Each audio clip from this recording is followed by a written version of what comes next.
Well, Netflix is at it again with a new Fear Street movie titled Fear Street Prom Queen. But is the return to Fear Street worth it or a total waste of time? Hey, what's up everybody? Nick here, and today I want to talk to you guys about Fear Street Prom Queen, the latest slasher movie to get dropped on Netflix that there has been some buzz about. A lot of people were looking forward to this movie for multiple reasons. One, the Fear Street novels were very popular years ago. My generation grew up on those, and Goosebumps. R.L. Stine was a big thing for my generation. Also, because the Fear Street trilogy that came out a few years ago on Netflix was quite popular, so people were anxiously awaiting a return to this universe. So long story short, the plot of Fear Street Prom Queen centers around a character named Laurie Granger, and it is prom night in 1988. She, along with other girls, are running to be prom queen. Well, a killer shows up at prom in 1988 and starts offing all of the girls that are running to be prom queen and pretty much any other teenager that gets in the killer's way. That is really the plot of Fear Street Prom Queen without giving you guys too much. Now, this is on Netflix, so it's not like, oh, I haven't had time to go to the movie theater, so you can see it if you want to. But I'm not going to spoil it anyway, simply just because I don't believe in that. I don't know, week of release is just weird. But I will talk in the back half of the video in more specifics about stuff, and I'll give you guys warnings for that. Now, I am just going to put this right out there on Front Street. I did not like this movie. I absolutely did not like this movie. About halfway through this movie, I couldn't believe I still had 40 minutes or so to go. I was not enjoying my experience whatsoever. But I'm going to give you guys my positives first. And the first positive is, of course, the soundtrack. Look, this is something that we see a lot in any TV show or movie that tries to replicate the 1980s. The soundtracks are usually bangers, and that's really just because that decade had great music, if not some of the best music ever produced. So whenever you're making an 80s themed horror film, you're probably going to have a banger soundtrack, and this movie absolutely does. I, for one, love Tiffany's I Think We're Alone Now. It's one of my favorite songs from that decade. So anytime that's in a movie, I'm like, all right, you got me, you son of a bitch. Another positive here is Laurie. I like the girl that plays her. Her name is India Fowler, and she does a pretty good job here. I think that there are things lacking, and we'll get into that in the cons, but I think for what she's given, I think she does a fine job, an adequate job, and I could see her doing more in her career, and I look forward to seeing that from her, hopefully in horror. And finally, I do want to compliment some of the kills. Now, this is kind of a mixed aspect, and we'll get into why it's mixed in just a minute here, but a few of these kills were actually pretty gnarly. There's a sequence that takes place in the third act of the movie where the killer comes into the auditorium or gymnasium and starts hacking at some people, and it was actually pretty cool. I found myself enjoying that. There's a kill with a skill saw that's actually pretty decent as well, so there are some good kills in here, and I want to give the movie that. Unfortunately, that's really all of the pros that I can think of. So let's get into the cons. Alright, so let's just get this out in the open right now. As much as I liked some of the music they used in this movie, and it was accurate to the time period, almost everything else was so like 2025 movie cosplaying as an 80s movie, it was glaringly obvious. What I mean by that is, aside from a few passing things here and there, like a zombie poster on the wall, or one of the characters reading Fangoria, it truly did feel like a movie from 2025 and teenagers from 2025 that are cosplaying like it's the 1980s. And it was just so glaringly obvious to me throughout this entire movie. I was just like, this does not feel real. This doesn't feel lived in. This doesn't feel like the 80s. We can hate on things like Stranger Things all we want, but they capture the 1980s perfectly. And that's another thing here, is that not only do I not feel like they captured the 1980s authentically, it just felt very inauthentic and like they were trying too hard, but I just think we're out of that phase right now. I think that 80s nostalgia wave has come and gone, and we are firmly in the 90s nostalgia. So I feel like maybe this movie came out a few years too late. It just doesn't feel accurate. It doesn't feel authentic. It just doesn't work. I mean, from the clothing to some of the hairstyles, it's just, a lot of it just doesn't fit, and it doesn't work for me. And I just felt like the entire movie, it was so obvious to me that this was a 2025 movie, not a movie in 1988. And again, yes, it was shot in 2025, but if you're trying to be, I don't know, a timepiece, you should try to, I don't know, adequately reflect that period of time. Another negative for me is the acting all across the board, really, and the dialogue. It goes hand in hand here. Look, Chris Klein's in this movie, and he does an okay job, but he's hardly in it. Lily Taylor's in this movie. She's pretty good in just about everything she does, but she's hardly in it.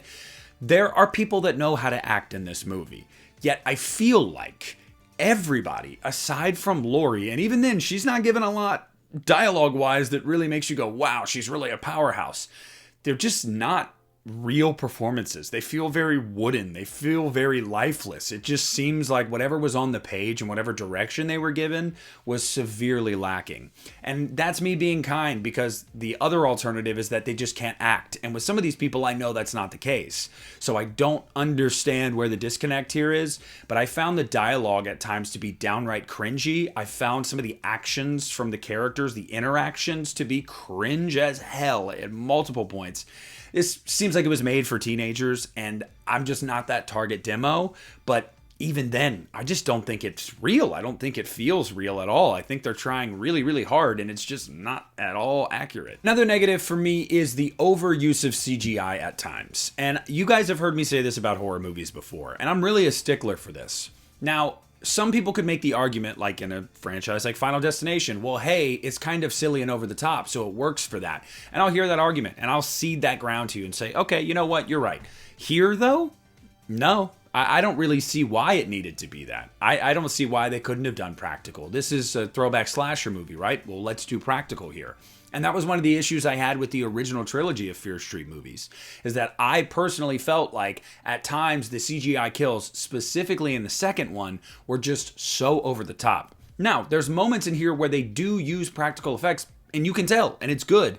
And then there's moments where you see like intestines that are so obviously CGI, it grates on you. Like, it will piss you off if you're someone that doesn't like that.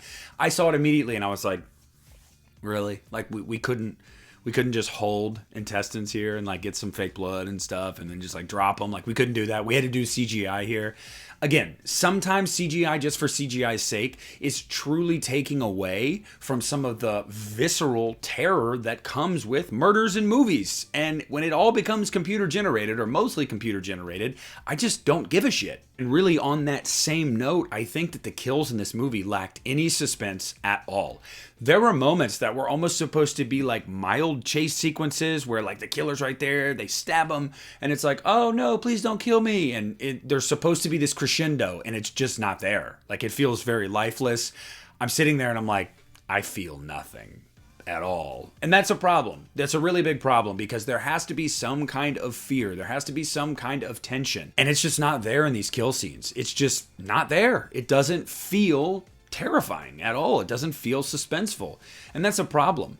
But look, honestly, the largest bummer for me with this movie is that I felt like it was just largely boring.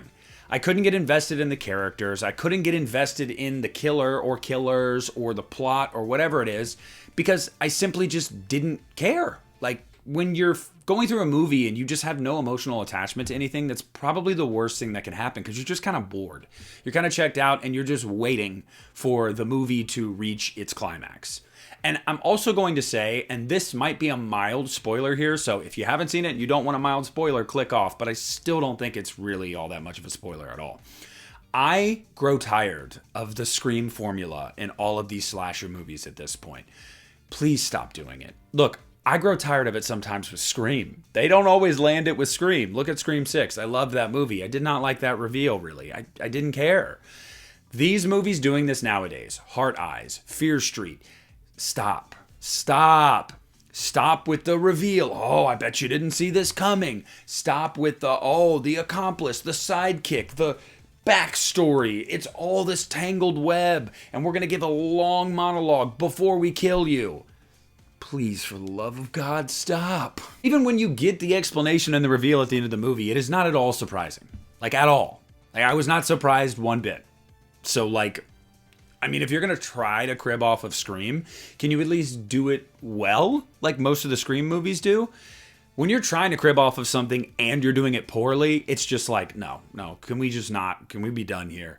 Look, guys, I didn't want to tear this movie apart. I didn't really feel a desire to watch this movie, but I said, hey, everybody's talking about it. I want to give it a chance. If it's a fun slasher, then it wasn't a waste of my time. But sadly, I don't find this fun. I don't find this funny. I don't find this authentic. I don't even find it really 80s.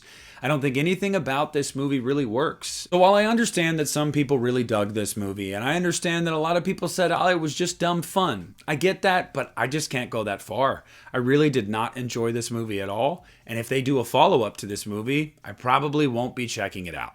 So I'm going to give Fear Street Prom Queen 1.5 out of 5 stars. And I'm going to tell you guys, skip it. But I want to hear your comments down below in the comments section. What did you think of this movie? Did you love it? Did you hate it? Have you not seen it and you're still on the fence? Whatever it is, I want to hear down below. I want to thank you guys so much for watching. Please leave a like, subscribe to the channel. This is Nick at the Lost River Drive-In, and I'm pulling out.